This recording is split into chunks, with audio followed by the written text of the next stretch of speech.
शुक्रिया जनाब स्पीकर। जनाब स्पीकर, आज पूरी मुस्लिम उम्मा,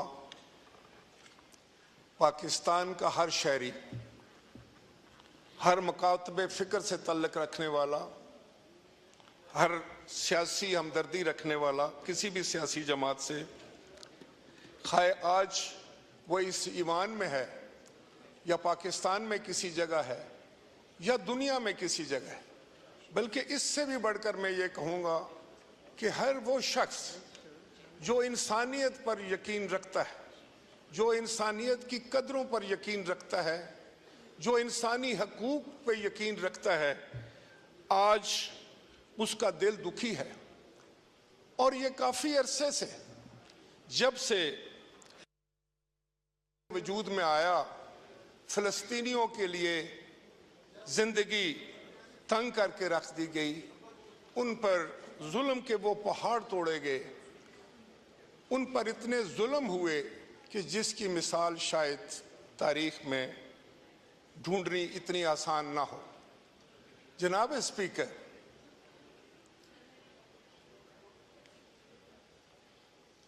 मुझे ये बात करते हुए कोई बात नहीं है कि ये सब कुछ इसलिए हो रहा है कि फ़लस्तीनी कमज़ोर, उम्मत इस्लामिया कमज़ोर,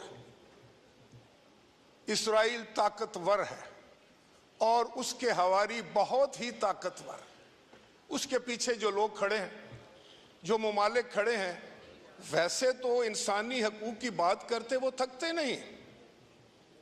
छोटी छोटी बातों पर तो इतने बड़े बड़े केसेस बना लेते हैं, इतने बड़े बड़े उनके दावे होते हैं कि इंसानी हकूक़ की वहाँ पर खिलाफ वर्जी होगी, इंसानी हकूक़ की वहाँ पर खिलाफ वर्जी होगी। वो जानवरों की हकूक़ की खिलाफ वर्जी की बात करते हैं, वो एनवायरनमेंट की बात करते हैं। लेकिन अफसोस, सद अफसोस कि इज़राइल जिस बेईमाना तरीके से, जिस खौफनाक अंदाज से, जिस जुल्म के साथ वो फ़लस्तीनियों पर जुल्म ढा रहा है, उनका खून कर रहा है, खून की नदियां बहा रहा है, मैं समझता हूँ कि जिस तरीके से आज इस ग्लोब की, इस कुर्रा अर्ज़ की सारी इंसानियत को खड़े होकर ये बात करनी चाहिए थी, वो नहीं हो सकी। कमज़ोर और ताकतवर की ये जंग है और ताकतवर अपने ताकत के नशे में हर वो हद क्रॉस कर रहा है जो इंसानियत की तजलील है। जनाब स्पीकर, कहाँ गया जेनीवा कन्वेंशन, कहाँ गया इंटरनेशनल कोर्ट ऑफ जस्टिस, कहाँ गया सलामती काउंसिल, कहाँ गई ये यूएनओ, कहाँ गई वो सारी तंजीमें जो बड़ी बड़ी बातें किया करते थे। आज तो ये हो रहा है जनाब स्पीकर कि स्कूलों पर बमबारी करके मासूम बच्चों को शहीद किया जा रहा है, अस्पतालों को नहीं बख्शा जा रहा है, मरीजों को मार दिया जाता है, मरे हुए लोगों को भी बम्बार्डमेंट करके और मारा जा रहा है। और हद तो ये है कि कल परसों जो कुछ हुआ ईरान में, उसकी मिसाल कहाँ मिलती? क्या ये जो बहुत बड़े बड़े नामी गिरामी है, इंसानियत की बात करने वाले, इंटरनेशनल नॉर्म्स की बात करने वाले, बैनुल-अक़वामी हदों की तहफ़्फ़ुज़ की बात करने वाले, मुल्कों की सोवरेनिटी की बात करने वाले, इंडिपेंडेंस की बात करने वाले, उन्होंने क्या कहा है? इस्माइल हानिया को नहीं मारा गया, ये इन तमाम वो जो तमाम नॉर्म्स थे, वो जो तमाम वो इखलाकियात थी बैनुल-अक़वामी, उसकी धज्जियाँ उड़ा दी गई, लेकिन कोई कुछ नहीं बोला, इसलिए कि वो ताकतवर हैं और जिनके खिलाफ ये सब कुछ हो रहा है वो कमज़ोर। सबको पता है, हमें भी पता है। लेकिन जनाब स्पीकर, आज इस्माइल हनिया और उसके ख़ानदान की ये जो कुर्बानी, फ़लस्तीनी जो कुर्बानियाँ दे रहे, उसकी मिसाल भी तारीख़ में नहीं है। लेकिन ये अगर जंग हो, वो अपने मुल्क की आज़ादी के लिए, उनके मुल्क पर कब्ज़ा हो, उसको कोई और मानी पहना दिए जाते हैं। कश्मीर की बात हो तो उसका एक जाती है, लेकिन अगर यही तो फौरी तौर पर उसका हल निकल आता है। यूनाइटेड नेशंस भी जो है वो हरकत में आ जाती है, इंटरनेशनल कोर्ट ऑफ जस्टिस भी शुरू हो जाता है और बैनुल अक़वामी इंसानी हकूक़ की तंजीमें जो हैं वो भी चलाना शुरू कर देती हैं। इस पे सोचने की ज़रूरत है। हम आज ये खुशाइंद बात है कि हम सब ने मुतफ़िक़ा तौर पर ये करारदाद मंजूर की है, उस पर मैं सबको डिवाइड के उस तरफ भी और इस तरफ भी खराज तहसीन पेश करना चाहता हूँ। लेकिन जनाब स्पीकर, हम भी क्यों उस तरीके से उनकी मदद नहीं कर सकते? किसी को हमारा खौफ क्यों नहीं, किसी को हमारा डर क्यों नहीं है? उसकी भी एक वजह है कि हमने अपने मामलात को बहुत उलझा लिया है। हम अपने मुल्क की हालात के जो हमारे चैलेंजेस हैं, जिस तरह हमने उनका सामना करना था, मिलकर एक जज्बे के साथ, एक जोश के साथ, एक होश के साथ, वो हम नहीं कर रहे। हम भी तकसीम है। हम छोटी छोटी पैटी पॉलिटिक्स जो है वो हमें आगे नहीं बढ़ने देती। खाए हमारी इकॉनमी हो, आज हमारी कौन बात सुनेगा? हमने अपना फर्ज शायद अदा किया है, लेकिन मैं यकीन से कह सकता हूं कि जिस वक्त वही इसराइल का वजीर आज़म नेतन्याहू जब कांग्रेस को खिताब करने के लिए जाता है अमेरिका, तो उसके हर फिक्रे के ऊपर उसको स्टैंडिंग ओवेशन दी जाती है। वो दे रहे हैं जो इंसानी हकूक़ के अलंबरदार हैं, जो हमें सबक देते हैं, जो हमें हमेशा ये कहते हैं कि इंसानी हकूक़ जो है वो वहाँ उसकी खिलाफ वर्जी होगी, पाकिस्तान में इंसानी हकूक़ की खिलाफ वर्जी है।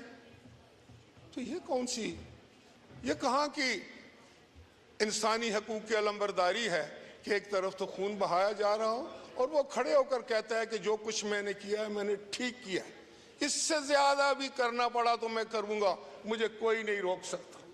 ये है पूरी दुनिया इस वक्त एक तरफ और चंद ममालिक एक तरफ। जनाब स्पीकर, जितना भी दुख किया जाए इस्माइल हानिया की इस शहादत पर वो कम है, जितनी भी उसकी मजम्मत की जाए वो कम है। लेकिन मैं ये एक बात यहाँ ज़रूर इस हाउस के सामने रखना चाहूँगा कि अगर हम चाहते हैं कि हमारी आवाज़ में ताकत हो, जब हम कोई आवाज़ बुलंद करें, 25 करोड़ लोगों का ये मुल्क है, एटमी ताकत है हम, हमारी बात क्यों नहीं सुनी जाती? इसलिए नहीं सुनी जाती जनाब स्पीकर, वज़ीर आज़म साहब मौजूद हैं, लीडर ऑफ द अपोजिशन या अपोजिशन के रहनुमा और ज़मा यहाँ मौजूद हैं कि हम बहुत छोटे छोटे मसाइल में हमने उलझ कर अपना सारा जो निज़ाम था उसको तबाह कर लिया। हम किसी चैलेंज को भी बहैसियत कौम कबूल करने के लिए तैयार नहीं है। हम किसी भी मुश्किल को बहैसियत कौम खड़े होकर उसका सामना करने के लिए तैयार नहीं है। हमने अपने आप को एक ऐसे गर्दाब में फंसा लिया है कि हमें खुद नहीं समझ लग रही कि हम कहाँ पर हैं और किस तरह इससे बाहर निकलना है। जनाब स्पीकर, जब तक हम अपने पाँव पर खड़े होने के काबिल नहीं होते, जब तक हम माशी तौर पर ताकतवर नहीं होते, तादाद तो हमारी बहुत ज्यादा है। कितनी तादाद है इसराइल की, कितनी पॉपुलेशन और कितनी आपकी है, कितनी आबादी है, कितनी ताकत है। लेकिन सच्ची बात तो यह है कि हम सब मिलकर भी कमज़ोर हैं और वो अकेला हमसे ताकतवर है। इसलिए कि मैं समझता हूँ कि वो अपने मुल्क को, अपने माशरे में उन्होंने बहुत सारे मामलात को इस तरह कंट्रोल किया है जिससे एक माशरा मजबूत और ताकतवर होता है, और उसके पीछे जो कुव्वतें खड़ी हैं उनसे हम सब लोग खाइफ, हम सब लोग किसी ना किसी तरीके से उनके मामलात के आगे मजबूर और बेबस और बेकस। जनाब स्पीकर, पाकिस्तान को अल्लाह ताला ने हर किस्म की नेमत से नवाजा है। मैं बड़े दुख से ये बात कर रहा हूँ। हम कहाँ फंसे हुए? 1 अरब डॉलर, 2 अरब डॉलर, 7 अरब डॉलर, 10 अरब डॉलर, यहाँ तो कभी हमने बहस नहीं की इस पर कि हम किस तरह इस मुश्किल से बाहर निकलें, किस तरह इन चैलेंजेस से ओहदा बरा हों।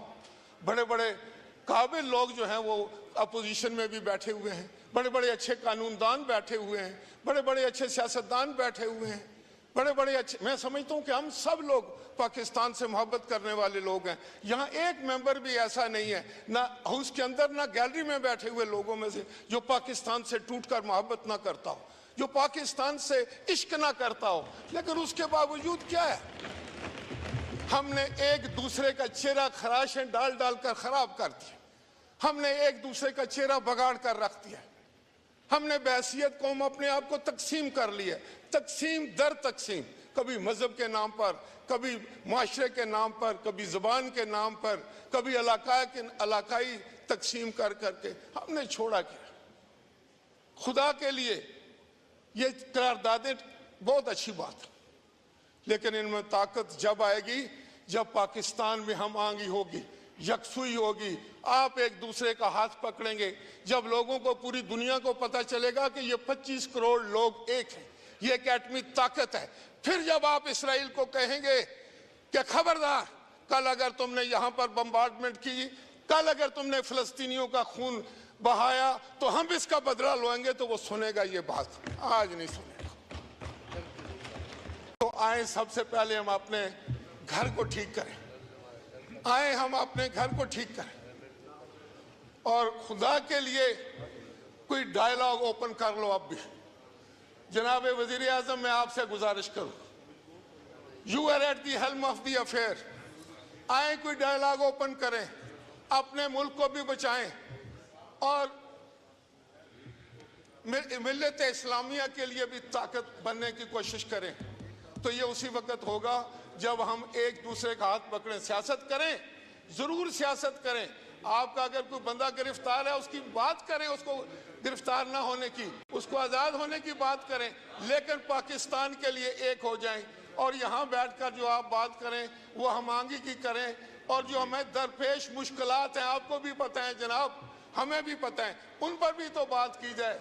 और आखिर में ये मैं कहूँगा कि मैं फ़लस्तीनी अवाम को, उन माओं, बहनों और बेटियों को खराजे तहसीन और अकीदत पेश करना चाहता हूँ। मैं कश्मीर के उन अजीम दोस्तों को जो अपनी आज़ादी की जंग लड़ रहे हैं, खराज तहसीन पेश करना चाहता हूँ, और उनको ये पैगाम देना चाहता हूँ कि जुल्म और बर्बरियत की रात जितनी भी स्याह हो, जितनी भी काली हो, जितनी भी गंभीर हो, लेकिन एक ना एक दिन किसी सवेरे के इंशाअल्लाह ताला दहलीज पर उसको दम तोड़ना पड़ता है, और एक सूरज तलू होगा, और वह इंशाअल्लाह ताला फ़लस्तीनियों की आज़ादी का होगा और कश्मीर की आज़ादी का होगा। शुक्रिया जी।